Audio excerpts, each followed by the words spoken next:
Give me your tired, your poor, your huddled masses yearning to be free.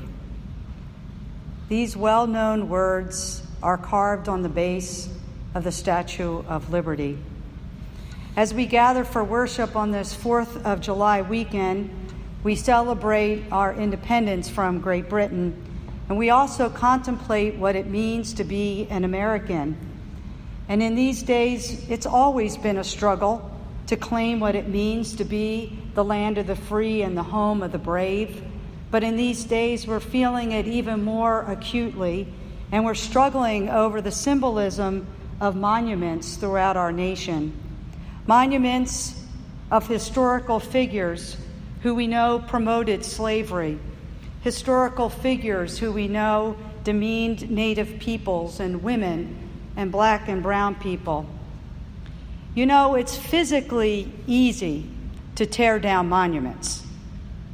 What is not easy is to examine our history and to look at what those monuments represented at the time, what they represent now, and how behaviors and laws and practices may have kept people in chains, in bondage, physically or metaphorically. The official title of the Statue of Liberty, you may know, is the Statue of Liberty Enlightening the World. And it was given as a gift of friendship from the people of France to the United States to be recognized as a universal symbol of freedom and democracy. What many of us may not know is that the Statue of Liberty was originally meant to be a symbol that celebrated the end of slavery, not the arrival of immigrants. Now, Ellis Island, the inspection station through which millions of immigrants passed, didn't open until 6 years after the statue was unveiled in 1886. And the plaque with that famous Emma Lazarus poem, "Give Me Your Tired, Your Poor," wasn't added until 1903. So a historian at New York University said one of the first meanings of the statue had to do with abolition, but it's a meaning that did not stick. Its close proximity to Ellis Island morphed the monument, the statue, into a symbol of Americans' immigrant tradition. Now I have to wonder, could it be that in the 1880s, when the Statue of Liberty was first erected, our country did not want to acknowledge our history of slavery, the cruelty that became so well known before and during our Civil War? Maybe it was just easier to shift the meaning from celebrating the abolition of slavery to immigration. And the poem on the base of Lady Liberty is written, as many of you know, by this Emma Lazarus, who was a Portuguese person of Jewish descent. She was an immigrant, and she was asked to write the poem to raise money for the statue's pedestal. And she used her work with refugees on Ward's Island as an inspiration. So there's another reason why it kind of shifted in many ways.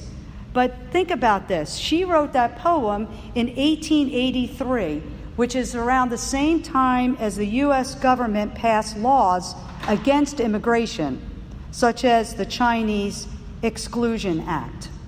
And do you know there are people today, elected officials, who want to downplay the words on the base of the Statue of Liberty because they don't like the implication of what it says about America's welcome to immigrants. And yet, there she stands. I lift my lamp beside the golden door, symbolizing the values of hospitality, diversity, and inclusion. What if we wanted to take down the Statue of Liberty because we don't want any more immigrants? But there she stands, year after year after year, as a symbol to all who come to our country, weary and bearing burdens. Standing there in the New York harbor as a reminder of our call to the cry of the tired and the poor and masses yearning to be free. And we've got to look at that history. We know what the Statue of Liberty symbolizes, but we know the stories as well. We know the hardships that caused people to pack onto boats and travel for weeks across the ocean. You know how their hearts beat and tears flowed down their cheeks as they stood on the decks of those ships and came into the New York harbor and saw Lady Liberty welcoming them. You can feel the weakness in their bones and their spirits because they're just so tired. And you can imagine the flickers of hope that beat within their hearts as they disembarked. Could I really find new life in this country? And we know the stories. We know that some passed through Ellis Island with no problem at all. And we know that others did not pass the medical tests and that there was discrimination. And we know that even many of those who did pass through Ellis Island began their life in our country in crowded apartments, in unsanitary conditions throughout our nation's cities. And we know that the immigrants faced hatred and discrimination. The weariness that they carried from the old country followed them to the new. And yet that statue stands. It calls us to remember who we are and what we believe. That Statue of Liberty is a visible reminder to our country of the hope that we hope to embody, truly embody, in hospitality, diversity, and justice for all.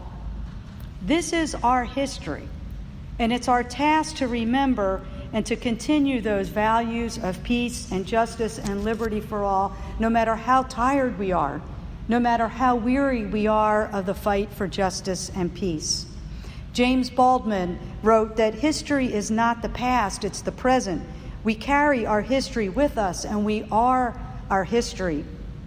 So we follow the life and teachings of Jesus. We recount that history of the people of God and the people who follow Jesus every time we gather for worship. We gather to recognize that we are weary, many of us, in doing this work of peace and justice. And Jesus knows that. Jesus gives us an invitation, like the poem, "Give me your tired, your poor." Jesus gives us the invitation, "Come to me, all of you who are weary and heavily burdened, and I will give you rest." I'll take that yoke. I'll take that yoke. You know, we've been reading through the Gospel of Matthew over the past few weeks. And if you've been listening to the service throughout the month of June, you know that I've hit it hard, Michelle hit it hard, Carolyn hit it hard about the role of discipleship. Each one of us in our own way, taking those words of the Gospel of Matthew and saying, we don't have a choice. We have to stand up. Jesus calls us to be the ones that give a cup of cold water. We need to be the ones that journey with the poor. We need to be the ones who are out there living and working for peace.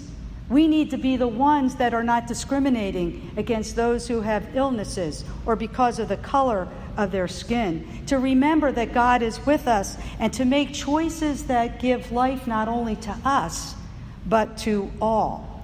So this weekend, when we acknowledge our history as a nation of throwing off the yoke of oppression of our oppressor, Great Britain, it's also a time for us as a nation to consider what other yokes of oppression need to be thrown off, yokes that are choking freedom and new life. And Jesus gives us a break this week. Jesus, thank you, Ron, you read it so well. Jesus points out, listen, people, I've showed you how to dance, I've showed you how to do this, I've showed you how to do that, and we just don't listen. So he's giving us a break this week, saying, I'm with you. I know you're tired. I know you're weary. I know you're heavily burdened. I can give you rest. Take a break. Pray. Reflect. But we don't give up the struggle. We don't give up the fight. And we look for the places where we need to be standing up and speaking out and standing for one another. While many of us may be having a new awakening about the injustices that have been leveled against brown and black people for many years, our friends in those communities will tell us that they've been waiting hundreds of years for our country to wake up. There's even a term for this called get woke. Get woke, and then stay woke. Like, just don't acknowledge it, but stay focused on what you see around us. So, friends, today I celebrate the hope that our country pledges to embody of peace and justice for all. Today, I invite us to remember that that's the call not only as Americans, but also as people of faith. And I know we get weary and heavily burdened by this ministry, and Jesus gives us a pep talk and says, breathe, pray, take a break, but then let's get back to that work. Jesus stands as the one who invites us, the light of the world, inviting us to a new life, while reminding us that, yes, we carry a burden. The cross that we carry to hold up the torch, or the light of liberty and peace and justice for all. May we rest in his words. Come to me. I will give you rest. I will share the burden. And later he will say, go. Go. Thanks be to God. Amen.